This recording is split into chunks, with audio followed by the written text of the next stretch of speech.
السلام علیکم ورحمۃ اللہ وبرکاتہ۔ بسم اللہ الرحمن الرحیم۔ عن البراء بن عازب رضی اللہ تعالی عنہ قال قال رسول اللہ صلی اللہ علیہ وسلم ما من مسلمین یلتقیان فیتصافحان الا غفر لهما قبل ان يتفرقا، رواہ ابن ماجہ۔ محترم حضرات، استغفار سے متعلق باتیں آپ کے سامنے ذکر کی جا رہی ہیں۔ استغفار سے متعلق ایک مسئلہ آپ کے سامنے ذکر کیا جائے گا، اور وہ ہے بوقت ملاقات یا بوقت مصافحہ استغفار کا حکم کیا ہے۔ بعض احباب مصافحہ کے وقت، مصافحہ کرنے کے بعد یغفر اللہ لنا ولکم بولتے ہیں، کم لوگ بولتے ہیں، لیکن پرانے لوگوں کے پاس اس کا اہتمام پایا جاتا ہے۔ تو اس کی شرعی حیثیت کیا ہے، اور ملاقات سے متعلق نبی صلی اللہ علیہ وسلم کی تعلیمات کیا ہیں؟ دیکھیے، ہر چیز کا اسلام نے ادب اور طریقہ بیان کر دیا ہے۔ چھوٹی چھوٹی چیز کی وضاحت ہماری شریعت میں موجود ہے۔ کوئی بھی چیز ہمارے پاس ایسا نہیں ہے کہ شریعت میں اس کی وضاحت نہ ہو۔ آپ صلی اللہ علیہ وسلم نے ہمیں ایسی روشن شاہ راہ پر ہم کو چھوڑ کر گئے ہیں، لیلھا کنہاریھا لا یزیغ عنھا الا ہالک، جس کی راتیں بھی دن کے مانند روشن ہیں، اور وہی شخص گمراہ ہو سکتا ہے، بھٹک سکتا ہے، جس کے مقدر میں ہلاکت لکھ دی گئی ہے۔ تو ملاقات سے متعلق بھی آپ دیکھیے، شریعت کی بہت ساری تعلیمات نبی صلی اللہ علیہ وسلم سے بسند صحیح مروی ہیں۔ ملاقات کے وقت سلام کرنا، خندہ پیشانی کے ساتھ ملنا، ہنستے اور مسکراتے ہوئے ملاقات کرنا،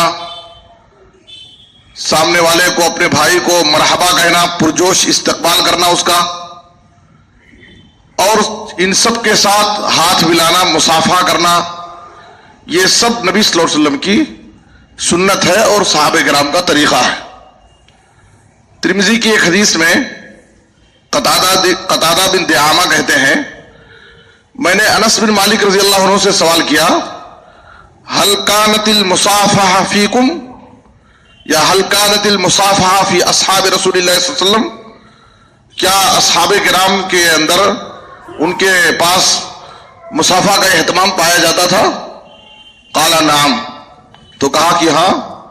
صحابہ کرام جب ایک دوسرے سے ملاقات کرتے، ملتے تو باقاعدہ مصافحہ کرتے تھے۔ اس سے پہلے کسی درس پہ میں نے ایک ہاتھ سے مصافحہ ہی شریعت سے ثابت ہے اور یہی مشروع طریقہ ہے، اس تعلق سے، اور اجنبی عورتوں سے مصافحہ کرنا کتنا سنگین گناہ ہے، اس تعلق سے کچھ باتیں میں عرض کر چکا ہوں۔ تو بوقت ملاقات سلام کرنا یہ مسلمانوں کے حقوق میں سے ایک حق ہے۔ اذا لقیتہ فسلم علیہ، جب بھی تم اپنے کسی مسلمان بھائی سے ملاقات کرو تو اس سے سلام کرو، آپ صلی اللہ علیہ وسلم نے حکم دیا ہے۔ اور آپ صلی اللہ علیہ وسلم نے یہ بھی کہا، تبسمک فی وجہ اخیک صدقہ، اپنے بھائی سے مسکرا کر ملنا یہ بھی صدقہ ہے۔ جیسے مال صدقہ کرنے سے ثواب ملتا ہے، تو یہ بھی ایک ثواب کا ایک عمل ہے، یہ بھی ایک نیکی کا کام ہے۔ اور صحیح مسلم کی حدیث میں آپ صلی اللہ علیہ وسلم نے کہا، لا تحقرن من المعروف شیئا ولو ان تلقى اخاك بوجه طلق، تم کسی بھی نیکی کو حقیر اور معمولی مت سمجھو، یہاں تک کہ اپنے بھائی سے خندہ پیشانی کے ساتھ ہنستے مسکراتے ہوئے ملاقات کرو، ملو، یہ بھی ایک صدقہ ہے، یہ بھی نیکی اور ثواب کا کام ہے۔ اور اسی طریقے سے نبی صلی اللہ علیہ وسلم کی ایک سنت ملاقات کے وقت چاہے انفرادی ملاقات ہو یا اجتماعی ملاقات ہو، یعنی تنہا اگر کوئی شخص ہمارے پاس آ رہا ہے یا کوئی جماعت کوئی وفد ہمارے پاس آ رہی ہے تو ان کو مرحبا کہنا، ان کا استقبال کرنا، یہ بھی نبی صلی اللہ علیہ وسلم کی ایک سنت ہے، اور علماء نے اس کو سنت مہجورہ میں شمار کیا ہے، یعنی ایک ایسی سنت ہے جس پر لوگوں نے عمل کرنا چھوڑ دیا ہے۔ سلام تو کر لیتے ہیں، مصافحہ کرتے ہیں، لیکن مرحبا کہنا، ان کا پرجوش استقبال کرنا، یہ بھی سنت ہے۔ اہلا و سہلا و مرحبا بکم، یا صرف مرحبا،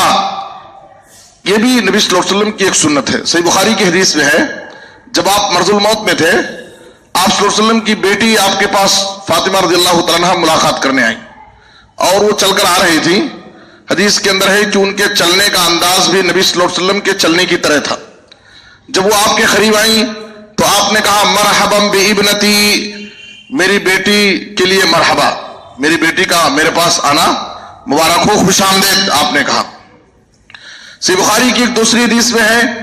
فتح مکہ کے سال ام ہانی رضی اللہ تعالیٰ عنہ نبی صلی اللہ علیہ وسلم کے گھر آئی۔ اس وقت آپ غسل کر رہے تھے، فاطمہ رضی اللہ تعالیٰ عنہ آپ کے لیے پردہ کی ہوئی تھی ایک چادر سے، تو انہوں نے سلام کیا، نبی صلی اللہ علیہ وسلم نے سلام کا جواب دیا اور کہا کہ من ہاذی، کون ہے؟ تو انہوں نے کہا انا ام ہانی، میں ام ہانی ہوں۔ تو آپ صلی اللہ علیہ وسلم نے کہا مرحبا بام ہانی، ام ہانی کے لیے مرحبا، ان کا آنا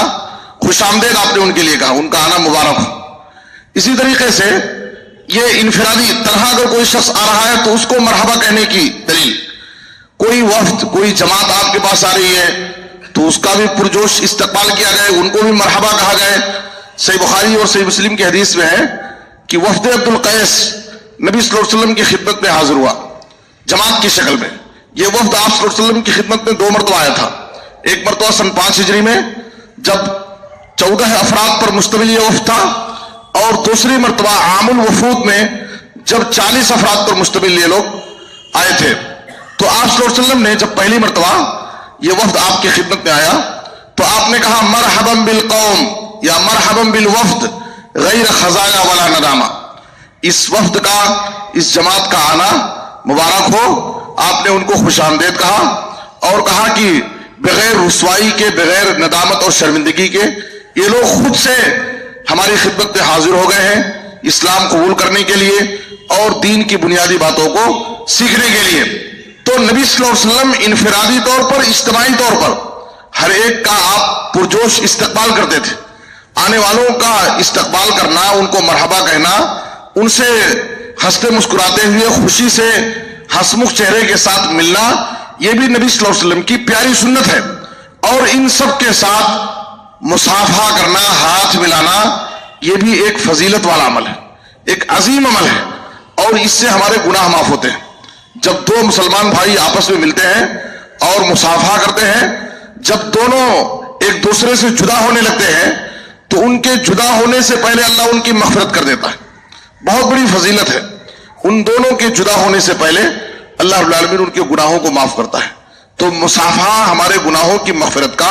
ایک بڑا اہم ذریعہ ہے۔ آپ صلی اللہ علیہ وسلم نے کہا، ابن ماجہ کی حدیث ہے اور یہ حدیث ابو داؤد، ترمذی اور مسند احمد وغیرہ میں بھی ہے، ما من مسلمین یلتقیان فیتصافحان الا غفر لهما قبل ان یتفرقا، جب بھی 2 مسلمان بھائی آپس میں ایک دوسرے سے ملاقات کرتے ہیں، بوقت ملاقات مصافحہ کرتے ہیں، تو اللہ رب العالمین ان دونوں کے جدا ہونے سے پہلے ان کی مغفرت کر دیتا ہے، ان کے چھوٹے چھوٹے گناہوں کو معاف کر دیتا ہے۔ ایک دوسری حدیث جو صحیح الترغیب اور صحیحہ میں ہے، آپ صلی اللہ علیہ وسلم نے کہا کہ ان المؤمن اذا لقي المؤمن فسلم علیہ فاخذ بیدہ فصافحہ، دیکھیے یہاں پر فاخذ بیدہ فصافحہ، اس کے یہاں بھی ید تثنیہ نہیں ہے، فاخذ بیدہ واحد ہے، یعنی ایک ہاتھ اس کے ہاتھ کو پکڑا اور اس سے مصافحہ کیا۔ تو نبی صلی اللہ علیہ وسلم نے کہا کہ مصافحہ کرنے کا فائدہ کیا ہے؟ تنافرت خطایاہما کما یتنافر ورق الشجر، ان دونوں کے گناہ ایسے ہی جھڑتے ہیں جیسے سوکھے درخت سے سوکھے پتے، درخت سے سوکھے پتے جیسے جھڑتے ہیں، وہ اسی ان کے گناہ جھڑ جاتے ہیں۔ تو گناہوں کی مغفرت کا ایک بڑا اہم ذریعہ ہے کہ ہم اپنے مسلمان بھائی سے ملتے وقت سلام مصافحہ کریں، خندہ پیشانی کے ساتھ ملاقات کریں۔ برا بن عازب کی حدیث جو شعب الایمان میں حسن درجے کی ہے، اس میں ہے کہ برا بن عازب کہتے ہیں کہ میں گیا نبی صلی اللہ علیہ وسلم کی خدمت میں، آپ میرا ہاتھ پکڑے، مجھ سے مصافحہ کیا، اور آپ صلی اللہ علیہ وسلم نے مجھے مرحبا کہا، خندہ پیشانی سے مجھ سے ملے، اور اس کے بعد یہ حدیث پیش کی، جب ایک مسلمان بھائی اپنے مسلمان بھائی سے ملتا ہے، خندہ پیشانی کے ساتھ اس سے ملاقات کرتا ہے، اسے مرحبا کہتا ہے، اس سے مصافحہ کرتا ہے، تو ان کے گناہ ایسے ہی جھڑ جاتے ہیں جیسے درخت کے پتے جھڑ جاتے ہیں۔ تو آپ دیکھیے ان احادیث کے اندر نبی صلی اللہ علیہ وسلم نے ملاقات کے سارے آداب اور سارے طریقے بتائے۔ کہیں بھی مصافحہ کے وقت یا مصافحہ کے بعد میں یغفر اللہ لنا ولکم کہنے کی روایت ہمیں نہیں ملتی ہے، البتہ استغفار کے ساتھ، یعنی صرف استغفار کے ساتھ، یغفر اللہ اس دعا کی وضاحت کے ساتھ نہیں، استغفار کے ساتھ ایک حدیث ملتی ہے جس کو علماء نے چار علتوں کی بنیاد پر اس کو ضعیف قرار دیا ہے، اور علامہ البانی رحمہ اللہ نے اس کو سلسلہ ضعیفہ میں شمار کیا ہے، اس لیے وہ حدیث لائق حجت اور قابل عمل نہیں ہے۔ تو معلوم یہ ہوا کہ مصافحہ کے وقت سلام کرنا، خندہ پیشانی کے ساتھ ملنا، مرحبا کہنا، مصافحہ کرنا، یہ ساری چیزیں شریعت سے ثابت ہے۔ اس لیے شریعت سے جو چیزیں ہمارے لیے ثابت ہے، ہم کو اسی کی پیروی کرنی چاہیے اور اسی پر عمل کرنی چاہیے، اس لیے کہ دعا ہے، ذکر و اذکار ہے، یہ توقیفی ہیں، یہ اللہ کی طرف سے ہیں، اور اس میں ہماری طرف سے کمی اور زیادتی کرنا یہ صحیح نہیں ہے۔ شیخ ابن عثیمین رحمہ اللہ کہتے ہیں الضابط فی الاذکار وفی غیرہا من العبادات ما جاءت به السنہ فما جاءت به السنہ فہو حق، چاہے ذکر و اذکار ہو یا عبادات ہو، اس سلسلے میں ضابطہ شریعت کا یہ ہے کہ جس پر سنت سے دلیل موجود ہو وہی سنت ہے، اور جس عمل پر سنت سے دلیل ثابت نہ ہو تو وہ عمل غیر مشروع ہے اور اس کا شمار بدعت میں ہوگا، تو اس لیے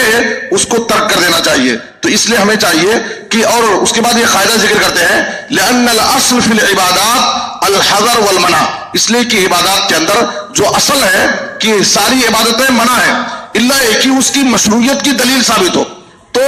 اور اشیاء میں حلال و حرام کے مسئلے میں ساری چیزیں حلال ہیں الا ایک ہی اس کی حرمت پر کوئی دلیل ثابت ہو۔ تو اس لیے ہمیں ان اصولوں کا لحاظ کرنا چاہیے، اور کتاب و سنت سے جو چیزیں ثابت ہیں ہمیں ان کی اتباع کرنا چاہیے۔ ہماری شریعت نے ہر چیز کی جب وضاحت کی ہے، جب کتاب و سنت میں جو چیز موجود نہیں ہے ہمیں خود اپنی طرف سے اس کو اختیار کرنا اور اس پر عمل کرنا یہ عقل مندی کی بات نہیں ہے، اور اس میں ہمارے لیے کامیابی نہیں ہے۔ اس لیے ہمیں چاہیے کہ کتاب و سنت کی تعلیمات کو ہم سمجھیں اور ان پر عمل کرنے کی کوشش کریں۔ اللہ ہم سب کو نیک توفیق دے، آمین۔ وصلی اللہ علی نبینا محمد و آلہ وصحبہ اجمعین۔